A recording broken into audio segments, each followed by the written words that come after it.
This bike costs £11,500, which is equivalent to about $14,000. So that is a hell of a lot of money. And for that price, you'd expect it to be very good, which it is. But I know a lot of you people watching this would expect it to be perfect for that money. And is it? So is this bike perfect? Well, no. But I will get into that a bit later in the video. This is my Specialized Kenevo SL. You might have seen me build this bike over on EMBN because yes, it is an e-bike. Let me know in the comments down below if you like seeing e-bikes on GMBN. I know it's sometimes controversial and we do have EMBN if you want to go and see the e-bike stuff, but I think it's becoming more relevant for a lot of mountain bikers as well. So it's an expensive bike. It's one of the most expensive bikes in the market, e-bike or not. Specialized on their S-Works, across road, gravel, mountain bikes. All of those S-Works bikes are the highest level and they are some of the most expensive. So I did this bike as a build. So I got the frame set. It's one of very few e-bikes you can get as just a frame set, which did give me that freedom to then spec the rest of the bike. So this frame set cost £6,850. The full build of the S-Works Kenevo is £13,500, although that has just dropped. We're seeing these manufacturers slash in price amounts, so it has dropped down to just over £10,000, but still one of the most expensive bikes on the market. S-Works is their highest sort of level of carbon build. It's called this Fact 11M. This bike is probably as close to what you find as an electric enduro bike. 170mm of travel. It is the SL bike, so it's not the full power e-bike. Less power, less torque, but what I really like about it is it rides much more like a normal bike, and it weighs more like a normal bike as well. I actually totted up how much this custom build would be, and it's £11,479, which I know a lot of people will be shouting at the screen. It is an eye-watering amount of money. There are reasons why I really do like this bike, and I kind of said it in the build video. I borrowed one of these bikes off Steve Jones. It was too big for me. I rode it and loved it. I love the fact that it's a lightweight e-bike. It rides just like a really good enduro bike, but I can whiz back to the top. So there's lots of things to like about it, but after I rode Steve's bike, I sort of was in that dilemma. I really wanted to get hold of one, but I didn't want to spend the money because it's so much. I was lucky enough that Specialized actually sort of were a supporter of EMBN, so they hooked me up with this frame for that video. I did the build, so I've got the bike, but I do question myself, and you'll probably ask me this as well. If I had to spend the money, would I buy this bike? And I don't know. It's difficult for everyone. Depends how much money you've got, but anything over £10,000 for a bike is serious amounts of money. So I would probably say that no, I wouldn't spend that much money. But it would leave me in this horrible dilemma of knowing that I really like the bike and I probably wouldn't want to spend the money on it.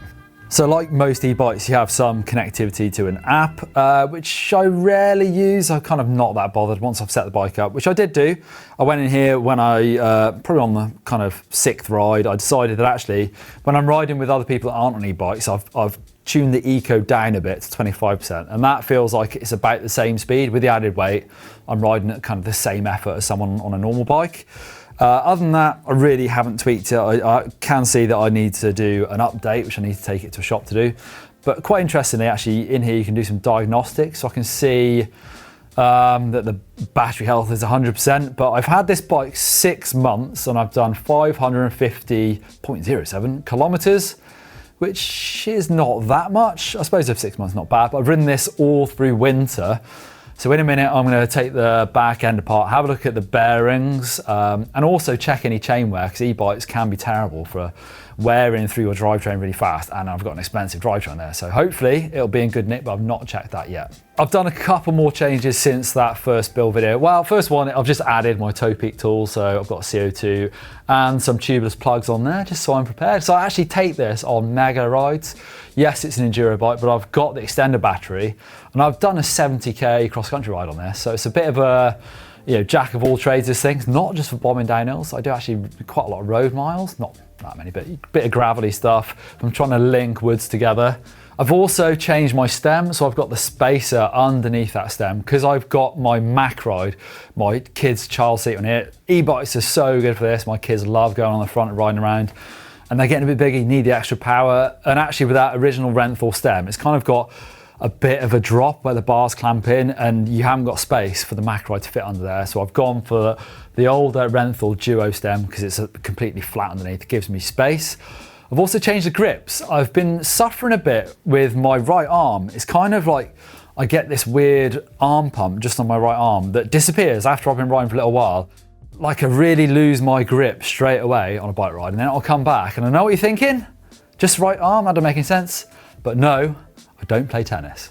So I've actually swapped for the Ergon, those foamy grips, which are more cross country, take out the vibrations. I haven't felt any sort of difference yet, but I'm gonna leave those on because I really like those grips. I love the look of it. I think it's a really subtle e-bike. It's a great looking frame layout. You can't tell it's an e-bike, which I think is a bonus, but it looks lovely. I also think the adjustability of any bike is a really nice thing to have. So you can adjust the BB height if you've got you swap that sort of flip chip over on the chainstay. It also comes with all the bits to swap the headset cups. You can make it slacker or steeper. Also, the frame set does come with the SWAT tools and nice little extras. So lots of really good things. Yes, having said that, I haven't actually changed any of the geometry. I find it's really good. It's 63.5-degree head angle. So the headset cups are the middle ones. I've got it in the low setting. So actually, Specialized say that gives you a BB height of 350. And that's fine, but I am gonna do, I'm not gonna call them upgrades, but actually there's a couple of tweaks I want to do to this bike to maybe make it a bit more set up for the type of riding I like to do. And the first one of those is actually to switch out the rear wheel to make it mixed wheel size, because this is a full 29er bike, which is great, is really fast. And I know of other people, friends of mine that have got this bike and they have switched it out. And I'm guessing then if I swap that BB height to high, that'll level things out. Actually, Specialized don't tell you that you can do this. It's a bit subtle. If you go into, there's a really interesting part of the website where it's like a geometry finder, so you can tell Specialized the type of riding you like to do and it gives you a recommended setup. But nowhere in the sort of website details does it tell you can run mixed wheel size, other than in this bit, and it says, mixed wheel setup provides a nimble ride with quick cornering and additional wheel clearance with getting over the back. So that's what I want, but it doesn't tell me that I can do it. So it's kind of a bit wishy-washy, but that's what I'm gonna try. I know other people have done it. Like I say, hopefully if I swap that setting to high, it'll kind of be there or thereabouts, because I want the same head angle, really. I'm also going to fit this Formula mod coil shock. I'm kind of loath to call these things upgrades because it's already a mega bike. I always feel like this is kind of tweaking it for setup. So this was actually supposed to go on first time round, but this mod shock didn't fit first time, unfortunately, because the piggyback actually hit the frame. When you squash the bike in, it just caught that sort of that tower on the seat tube. So it's actually got a different piggyback now, thanks to Formula. I'm going to try this out. I love some coil shocks, just the difference they feel, but also this has got the CTS, so more adjustability. You can swap out these valves really easily depending on what you want to do to the bike. So 4 different versions of those. Really interested to try that one out, but I've got to fit that. So to the one thing that I don't like about this bike and that makes it not perfect, and it is the seat post insertion, which may not sound like a big deal, but I mean, it's not, but it's not the greatest thing. This is actually an S3 size frame. I'm 5'10". It's a reach of 460. Some people my size might go up to an S4, but that's the bike I borrowed off Steve, and it's just way too high. Like the seat post just doesn't go in. Even slammed, it's still quite hhigh, which is why I went for an S3. 460 is about the right number, to be fair, for me. Reach-wise, I like that. And originally when I built this bike, you may have seen the video, it came with a one-up post I spec'd on it. It was 180, and it's really nice. You can spec these down 10 mil at a time with a really simple, sort of you take the collar off and put these little metal sort of sleeves in. So I went down 10 mil to begin with, and actually I found that I've had to go right down to a 160 post to make this go, make this bike fit for me. Which in the modern days for a bike in this size and for a rider my size is actually not that much drop. Yes, I've got used to it when I'm riding this bike. The seat doesn't go that low, but I probably would want another 20 mil drop. It might change when I put a smaller rear wheel on this, give me a bit more space to get back, but I do find it a bit frustrating. But I guess that's just the frame layout. They obviously haven't got much space to play with there with that shock cutting straight across. And you do get used to it, but like I say, if I wanted this bike to be perfect, that's what I'll be looking for. Okay, so that's probably the only thing I would change, which is not bad in my book. But let's now dig in, see how well this thing is built and how well this bike has lasted so far in its 550 kilometers.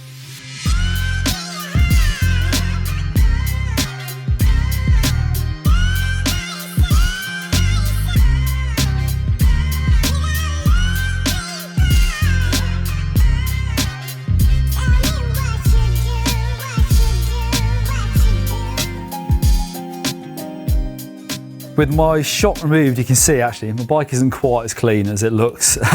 There's a bit down here where all the muck and the dirt does go in. Like I said, I've been riding this in all sorts of horrible British conditions. And actually I checked this a couple of months ago and it was immaculate. It all looked fresh, brand new. But now I've taken it apart, and as the shock came out, there was a bit of rust on this drive side bearing on that shock mount. And that one is only rotating about 1/8 and then it stops. So that needs a new bearing. The rest of it, really, really smooth, but you can see the mud goes down in here, kind of the shock keeps it in there, and one of them needs replacing. The rest feel absolutely brand new still, but yeah, does need something doing.